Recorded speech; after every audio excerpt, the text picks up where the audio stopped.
ನಮಸ್ಕಾರ. ನೀವೆಲ್ಲರೂ ಕೇಂದ್ರೀಯ ವಿದ್ಯಾಲಯ, ನವೋದಯ ವಿದ್ಯಾಲಯ ಮತ್ತು EMRS ಪರೀಕ್ಷೆಗಳನ್ನು ಬರೆದಿರಿ.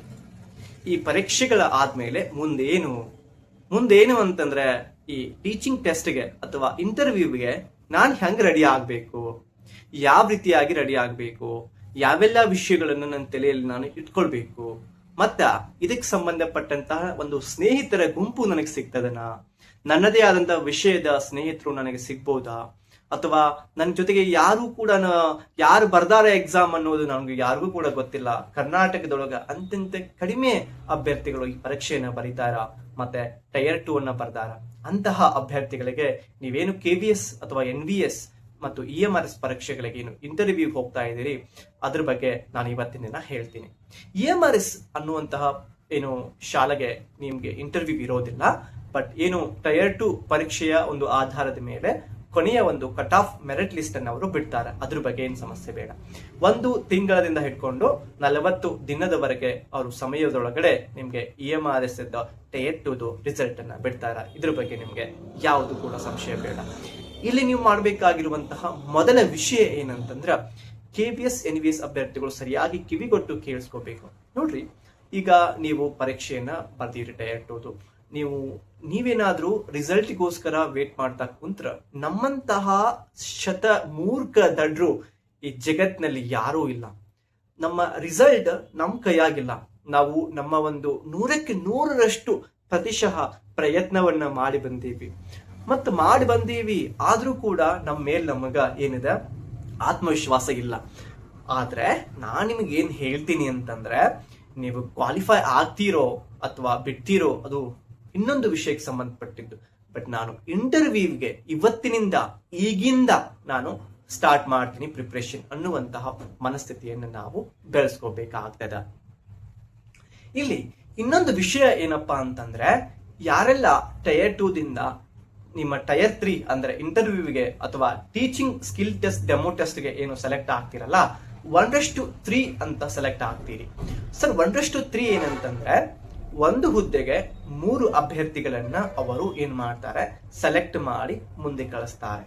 ಅದಕ್ಕಿಂತ ಮೊದಲಿಗೆ ಅವರು ನಿಮ್ಗೆ ಸೆಲೆಕ್ಟ್ ಆದ್ಮೇಲೆ ಅಥವಾ ಅದಕ್ಕಿಂತ ಮೊದಲಿಗೆ ನಿಮಗೆ ಒಂದು ವಿಷಯವನ್ನ ತಿಳಿಸಕ್ ಅವ್ರು ಇಷ್ಟಪಡ್ತಾರೆ. ಏನಂತಂದ್ರೆ, whether you are going to serve in a KVS school or whether you are going to serve in a NVS school ಅಂತ ನಿಮಗೆ ಒಂದು ಆಯ್ಕೆಯನ್ನ ಅವರು ಕೊಡಕ್ಕೆ ಇಷ್ಟಪಡ್ತಾರೆ. ಹೌದು ಸರ್, ಏನ್ ಸರ್ ಇದು ಅಂತಂದ್ರೆ, ನೋಡಿ, ನೋಟಿಫಿಕೇಶನ್ ಒಳಗಡೆ ಅವರು ಕ್ಲಿಯರ್ ಕಟ್ ಆಗಿ ಮೆನ್ಷನ್ ಮಾಡಿದ್ದಾರೆ. ಏನಂತಂದ್ರೆ, ನಿಮ್ಗೆ ಟೈರ್ 2 ಆದ್ಮೇಲೆ ಏನು ಸ್ಕಿಲ್ ಟೆಸ್ಟ್ ಏನಿದೆ ಅಥವಾ ಪರ್ಸನಾಲಿಟಿ ಟೆಸ್ಟ್ ಅಥವಾ ಇಂಟರ್ವ್ಯೂ ಏನಿದೆಯಲ್ಲ, ಇದರಲ್ಲಿ ನಿಮ್ಗೆ ಇದಕ್ಕಿಂತ ಮೊದಲಿಗೆ ನೀವು ಏನ್ ಮಾಡ್ಬೇಕಾಗತ್ತೆ, ನಾನು KVS ನಲ್ಲಿ ಭಾಗವಹಿಸ್ತೀನಿ ಅಥವಾ ಸ್ಕೂಲಲ್ಲಿ ನಾನು ಕೆಲಸ ಮಾಡಕ್ಕೆ ಇಷ್ಟಪಡ್ತೀನೋ ಅಥವಾ NVS ಅಲ್ಲಿ ಮಾಡಕ್ಕೆ ಇಷ್ಟಪಡ್ತೀನೋ, ಯಾವ್ದಾದ್ರು ನೀವು ಒಂದನ್ನ ಸೆಲೆಕ್ಟ್ ಮಾಡ್ಕೋಬೇಕಾಗತ್ತೆ. ನೀವು TGT ಒಳಗಿದ್ರೆ ನಿಮ್ಗೆ ಯಾವ ಶಾಲೆ ಬೇಕು ಅದನ್ನ ಸೆಲೆಕ್ಟ್ ಮಾಡ್ಕೋಬಹುದು. ಮತ್ತೆ ನೀವು PGT ಅಲ್ಲಿ ಇದ್ರೆ ಯಾವ್ದು ಬೇಕು ಅದು ಸೆಲೆಕ್ಟ್ ಮಾಡ್ಕೋಬಹುದು. ನನ್ನ ಪ್ರಕಾರ KVS ಸ್ಕೂಲ್ ಮತ್ತೆ NVS ಸ್ಕೂಲ್ ಬಗ್ಗೆ ದಯವಿಟ್ಟು ತಿಳ್ಕೊರಿ. ಕೇಂದ್ರೀಯ ವಿದ್ಯಾಲಯ ಸಂಘಥಾನ್ ಈ ಶಾಲೆಗಳು ಏನಿದಾವಲ್ಲ, ಕೇಂದ್ರ ಸರ್ಕಾರದ ಅಡಿಯೊಳಗ ಬರುವಂತಹ ಎಲ್ಲ ಇಲಾಖೆಯ ಒಂದು ಏನು ಸರ್ಕಾರಿ ಅಧಿಕಾರಿಗಳಿಗೆ ಅಥವಾ ನೌಕರಸ್ಥರಿಗೆ ಇರುವಂತಹ ಆ ಮಕ್ಕಳಿಗೆ ಶಾಲೆಯನ್ನ ಕಲಿಸುವ, ನೌಕರಸ್ಥರ ಮಕ್ಕಳಿಗೆ ಶಾಲೆಯನ್ನ ಕಲಿಸ್ಲಿಕ್ಕೆ ಆ ಮಕ್ಕಳಿಗೆ ಏನು ಸ್ಥಾಪನೆ ಮಾಡಿರುವಂತಹ ಮುಖ್ಯ ಉದ್ದೇಶವನ್ನ ಹೊಂದಿರುವಂತಹ ಶಾಲೆಗಳೇ ಕೇಂದ್ರೀಯ ವಿದ್ಯಾಲಯ ಶಾಲೆಗಳು. ಹಾಗಾದ್ರೆ ಇವು ಸಿಟಿ ಒಳಗಡೆ ಅಂದ್ರೆ ಮುಖ್ಯ ನಗರದ ಕೇಂದ್ರದೊಳಗಡೆ ಇರ್ಲಿಕ್ಕೆ ಇಷ್ಟಪಡ್ತಾವ, ಅಂದ್ರೆ ಅಲ್ಲೇ ಅದಾವ ಹೆಚ್ಚಿಗೆ.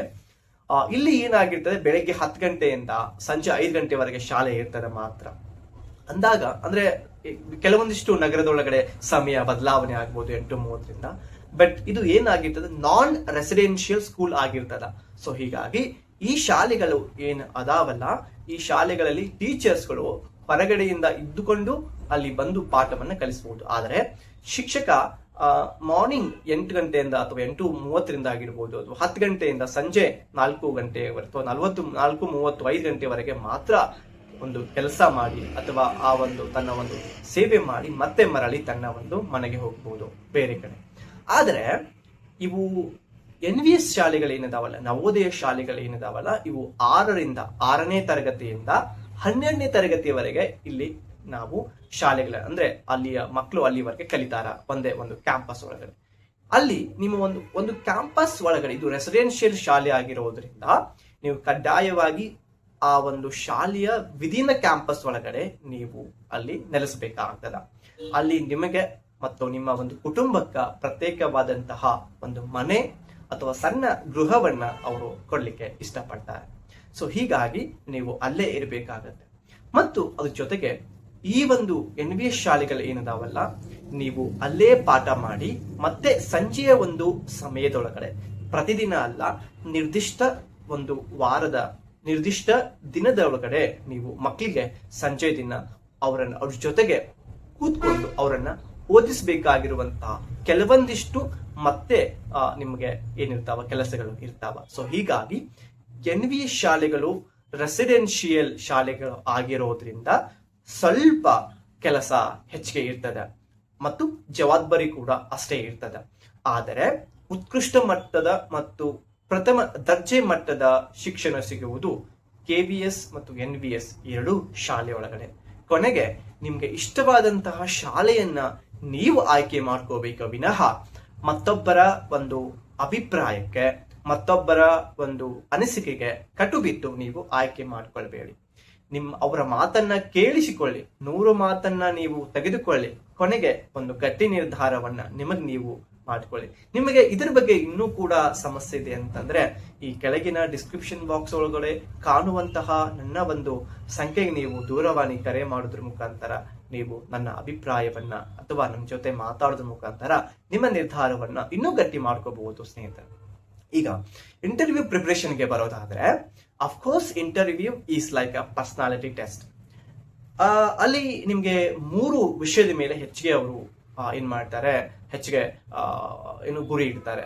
ಒಂದು ನಿಮ್ಮ ಒಂದು ಭಾಷಾ ಸಂವಹನ ಮೇಲೆ, ಇವರ್ ಕಮ್ಯುನಿಕೇಶನ್ ಸ್ಕಿಲ್ ಮೇಲೆ. ಎರಡನೇದಾಗಿ ನಿಮ್ಮ ಒಂದು ಸಬ್ಜೆಕ್ಟ್ ಮೇಲೆ ಇರುವಂತಹ ಥರೋ ನಾಲೆಜ್ ಪ್ಲಸ್ ನಿಮ್ಮ ಒಂದು ಟೀಚಿಂಗ್ ಸ್ಕಿಲ್ ಮೇಲೆ ಫೋಕಸ್ ಮಾಡ್ತಾರೆ. ಥರ್ಡ್ ವೆರಿ ಇಂಪಾರ್ಟೆಂಟ್ ಏನಂತಂದ್ರೆ that's your confidence, that's your the way you approach the person, the way you approach the question. These all things comes under the interview test. In the first very question they ask you, ಮೊದಲನೇ ಪ್ರಶ್ನೆ ಏನ್ ಕೇಳ್ತಾರೆ ಅಂತಂದ್ರೆ, okay tell me about your self ಅಂತ ಕೇಳ್ತಾರೆ. ನಿಮ್ಮಷ್ಟಕ್ಕೆ ನೀವು ಸ್ವಪರಿಚಯವನ್ನ ಮಾಡ್ಕೊಳ್ಬೇಕಾಗತ್ತೆ. ನೋಡಿ, we are very good at in writing, we are very good at in understanding the question, writing the examination, though we are lacking in lack of communication, the lack of introducing ourselves. ಹೌದು, ನಮ್ಮಷ್ಟಕ್ಕೆ ನಾವು ಕೆಲವೊಂದ್ಸಲ ಪರಿಚಯ ಮಾಡ್ಕೊಳಕ್ ಆಗೋದಿಲ್ಲ. ಯಾಕೆಂದ್ರೆ ಆ ಹತಾಶೆ ಅಥವಾ ಎಲ್ಲಿ ನಾನು ತಪ್ಪು ಮಾಡ್ತೀನಿ ಅನ್ನುವಂತ ಭಯ ನಮ್ಮನ್ನ ಕಾಡ್ತಾ ಇರ್ತದೆ. ಸೊ ಅದಕ್ಕೋಸ್ಕರ ಇವತ್ತಿನಿಂದಾನೆ ನೀವು ಒಂದು 100 ಬಾರಿ ನಿಮ್ಮನ್ನು ನೀವು ಕರಡಿಯ ಮುಂದೆ ನಿಂತ್ಕೊಂಡು ಅಥವಾ ನಿಮ್ಮ ಒಂದು ಗೋಡೆಯ ಮುಂದೆ ನಿಂತ್ಕೊಂಡು ನೀವು ಪರಿಚಯ ಮಾಡ್ಕೋಬೇಕು. ಆ ಹೆಂಗ ಪರಿಚಯ ಮಾಡ್ಕೋಬೇಕು, ಯಾವ ರೀತಿ ಪರಿಚಯ ಮಾಡ್ಕೋಬೇಕು ಅನ್ನೋದನ್ನ ನಿಮ್ಮ ಒಂದು ಶಾಲೆಯಲ್ಲಿ ಇರುವಂತಹ ಶಿಕ್ಷಕರಿಗೆ ಕೇಳಬಹುದು. ನವೋದಯ ಶಾಲೆಯೊಳಗಡೆ, ಕೇಂದ್ರೀಯ ವಿದ್ಯಾಲಯದ ಶಾಲೆಯೊಳಗಡೆ ಕೆಲಸ ಮಾಡುವಂತಹ ಶಾಲೆಗೆ ನೀವು ಭೇಟಿ ಕೊಟ್ಟು ಅಲ್ಲಿ ಶಿಕ್ಷಕರನ್ನ ನೀವು ಏನ್ ಮಾಡ್ಬೋದು, ಹೆಂಗೆ ಯಾವ ರೀತಿಯಾಗಿ ತಯಾರಿ ಮಾಡ್ಕೋಬಹುದು ಅನ್ನೋದನ್ನ ಅವರನ್ನ ಕೇಳಿದ್ರೆ ಅವರು ನಿಮ್ಗೆ ಮಾರ್ಗದರ್ಶನ ಮಾಡ್ತಾರೆ. ನಾನು ಕೂಡ ಮಾರ್ಗದರ್ಶನ ಮಾಡ್ತೀನಿ. ಇಲ್ಲಿ ಎರಡನೇ ವಿಷಯ ಏನಂತಂದ್ರೆ, ನೀವು ಒಂದು ಯಾವುದೇ ನಿಮ್ಮ ವಿಷಯದ, ಅಂದ್ರೆ ನನ್ನ ವಿಷಯ ಬಂದ್ಬಿಟ್ಟು ಇಂಗ್ಲಿಷ್ ಆದ್ರೆ ನಿಮ್ಮ ವಿಷಯ ಬಂದ್ಬಿಟ್ಟು ಸಮಾಜ ವಿಜ್ಞಾನ, ವಿಜ್ಞಾನ, ಗಣಿತ ಅಂತ ಇರ್ತದೆ, ಹೌದಲ್ವಾ? ಆ ವಿಷಯದೊಳಗಡೆ ನಾವು ಮತ್ತೆ ಬೇರೆ ಬೇರೆ ಬೇರೆ ಬೇರೆ ವಿಭಿನ್ನ ವಿಭಾಗಗಳನ್ನಾಗಿ ಮಾಡ್ತಿರ್ತೀವಿ. ಈಗ ಇಂಗ್ಲಿಷ್ ವಿಷಯ ತೆಗೆದುಕೊಂಡ್ರೆ ಇಂಗ್ಲಿಷ್ ಗ್ರಾಮರ್, ಮತ್ತೆ ಅದ್ರ ಜೊತೆಗೆ ಪ್ರೋಸ್ ಅಂತ ಇರ್ತದ, ಪೊಯಟ್ರಿ ಅಂತ ಇರ್ತದ, ಹೌದಲ್ವಾ? ಸೊ ಅವ್ರು ನಮ್ಗೆ ಇಂಗ್ಲಿಷ್ ಗ್ರಾಮರ್ ಮೇಲೆ ಒಂದು ಲೆಸನ್ ಕೊಡಪ್ಪ ಅಂತ ಹೇಳ್ಬೋದು, ಇಂಗ್ಲಿಷ್ ಪ್ರೋಸ್ ಮೇಲೆ ಒಂದು ಲೆಸನ್ಸ್ ಕೊಡಪ್ಪ ಅಂತ ಕೇಳ್ಬೋದು, ಪೊಯಟ್ರಿ ಮೇಲೆ ಒಂದು ಪೊಯಮ್ ಅನ್ನ ನಿನಗೆ ಲೆಸನ್ ಅನ್ನ ಕೊಡು ಅಂತಂದ್ರೆ, ಡೆಮೋವನ್ನ ಕೊಡು ಅಂತ ಕೇಳ್ಬೋದು. ಸೊ ನಾವೇನ್ ಮಾಡ್ಬೇಕು ಅಂತಂದ್ರೆ, ನಮ್ಮ ವಿಷಯಕ್ಕೆ ಸಂಬಂಧಪಟ್ಟಂತಹ ಅದೇ ವಿಭಾಗದ ಮತ್ತೆ ವಿಭಿನ್ನ ವಿಷಯದೊಳಗಡೆ ನಾವು 1 ಅಥವಾ 2 ಟಾಪಿಕ್ಸ್ ಗಳನ್ನ ರೆಡಿ ಆಗ್ಬೇಕಾಗಿರ್ತದೆ. ಸಮಾಜ ವಿಜ್ಞಾನ ವಿಷಯದೊಳಗಡೆ ಇರುವಂತಹ ಶಿಕ್ಷಕರು ಏನ್ ಮಾಡ್ಬೇಕು, ಅರ್ಥಶಾಸ್ತ್ರದೊಳಗಡೆ ಒಂದು ಟಾಪಿಕ್, ಮತ್ತೆ ಭೂಗೋಳಶಾಸ್ತ್ರದೊಳಗ ಇನ್ನೊಂದು ಟಾಪಿಕ್, ಇತಿಹಾಸದೊಳಗ ಒಂದು ಟಾಪಿಕ್ ಅಥವಾ 2 ಟಾಪಿಕ್, ಜಾಗ್ರಫಿ ಮತ್ತೆ ಪೊಲಿಟಿಕಲ್ ಸೈನ್ಸ್ ಒಳಗಡೆ 2 ಟಾಪಿಕ್ಸ್ ಗಳನ್ನ ನೀವು ಡೆಮೋ ಟೆಸ್ಟ್ ಗಳಿಗೆ ರೆಡಿ ಆಗ್ಬೇಕು. ಸರ್ ಹೆಂಗೆ ರೆಡಿ ಆಗ್ಬೇಕು ಅನ್ನೋದನ್ನು ಕೂಡ ನೀವು ಹುಡುಕಬೇಕು, ಕೆದಕಬೇಕು, ಮತ್ತೆ ತಿಳ್ಕೊಳ್ಳಿಕ್ಕೆ ಹಂಬಲವನ್ನು ಇಟ್ಕೋಬೇಕು. ಅದು ಸಿಗ್ತಾ ಹೋಗ್ತದ, ಅದ್ರ ಬಗ್ಗೆ ಏನ್ ಬೇಡ. ಒಂದು ಮುಖ್ಯವಾದಂತ ವಿಷಯ ಏನಂತಂದ್ರೆ, ನಿಮ್ಗೆ ಎಷ್ಟೋ ಗೊತ್ತಿದೆ ವಿಷಯ, ಬಟ್ ಹೇಳೋದಕ್ಕೆ ನಿಮ್ಗೆ ಅಲ್ಲಿ ಏನಿರಂಗಿಲ್ಲ, ಸಮಯ ಇರೋದಿಲ್ಲ, ಹೌದಲ್ವಾ? ಅದಕ್ಕೋಸ್ಕರ the practice will give you the confidence, understanding and the clarity while you are giving your demo test. This will be the very important point. Another very important point ಏನಂದ್ರೆ, ನಿಮ್ಮ ಭಾಷೆಯಲ್ಲಿ ಹೇಳುವಂತ ವಿಷಯದಲ್ಲಿ ಸ್ಪಷ್ಟತೆ ಇದೆಯಾ, ಮುಂದಿನವರಿಗೆ ಅರ್ಥ ಆಗ್ತಾ ಇದೆಯಾ, ವಿದ್ಯಾರ್ಥಿಗಳು ನನ್ನ ಮುಂದೆ ಕುಂತಾರ, ನಾನು ಈ ಉದಾಹರಣೆ ಕೊಟ್ರೆ ಅವ್ರಿಗೆ ಅರ್ಥ ಆಗುತ್ತಾ, ನನ್ನ ಉದಾಹರಣೆಯಿಂದ ನನಗೆ ಹೆಚ್ಚಿಗೆ ಮಾರ್ಕ್ಸ್ ಬರ್ಬೋದಾ ಅಂತ. ಸೊ ಹಿಂಗಾಗಿ ಇದು ಗೊತ್ತಿರಬೇಕು. ಏನೋ ಆಗ್ಲಿ, ನಿಮ್ಮ ಒಂದು ಟೈರ್ 2 ನ ಮಾರ್ಕ್ಸ್ ಗಳು 85% ಮೆರಿಟ್ಗೆ ಕನ್ಸಿಡರ್ ಆಗ್ತಾವ. ಇಂಟರ್ವ್ಯೂ ನ ಮಾರ್ಕ್ಸ್ ಗಳು 15% ಕನ್ಸಿಡರ್ ಆಗ್ತಾವ. ಒಟ್ಟಾರೆಯಾಗಿ 100 ಅಂಕಗಳನ್ನ ಕನ್ಸಿಡರ್ ಮಾಡಿ, 100 ಅಂಕಗಳಂದ್ರೆ ಅಂಕಗಳು ಹೇಳಾತಿಲ್ಲ ನಾನು, 100% ನಿಮ್ಮ ಅಂಕಗಳನ್ನ ಅವ್ರು ಕನ್ಸಿಡರ್ ಮಾಡಿ ಕೊನೆಯ ಒಂದು ಮೆರಿಟ್ ಲಿಸ್ಟ್ ಗೆ ಬಿಡ್ತಾರೆ.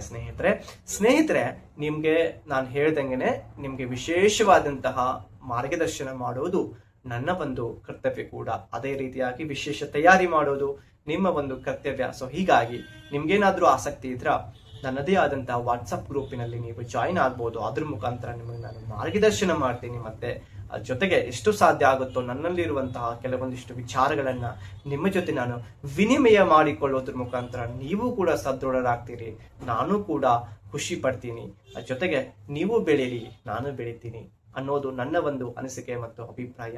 ಸೊ ಇದ್ರ ಬಗ್ಗೆ ನಿಮ್ಮದೇ ಆದಂತಹ ಅಭಿಪ್ರಾಯನ ಕೆಳಗಿನ ವಿಡಿಯೋದ ಕಮೆಂಟ್ ಬಾಕ್ಸ್ ಒಳಗೆ ಕಮೆಂಟ್ ಮಾಡ್ರಿ. ಮತ್ತೆ ಮುಂದಿನ ಯಾವ ವಿಷಯದ ಬಗ್ಗೆ ನಾನು ವಿಡಿಯೋ ಮಾಡ್ಬೇಕು ಅನ್ನೋದಂತ ಸ್ಪಷ್ಟ ಮಾಹಿತಿಯನ್ನು ಕೆಳಗಿನ ಕಮೆಂಟ್ ಅಲ್ಲಿ ನೀವು ಡ್ರಾಪ್ ಮಾಡಿ ಅಂತ ಹೇಳ್ತಾ ಇವತ್ತಿನ ವಿಡಿಯೋನ ಮುಗಿಸ್ತೀನಿ. ನಮಸ್ಕಾರ.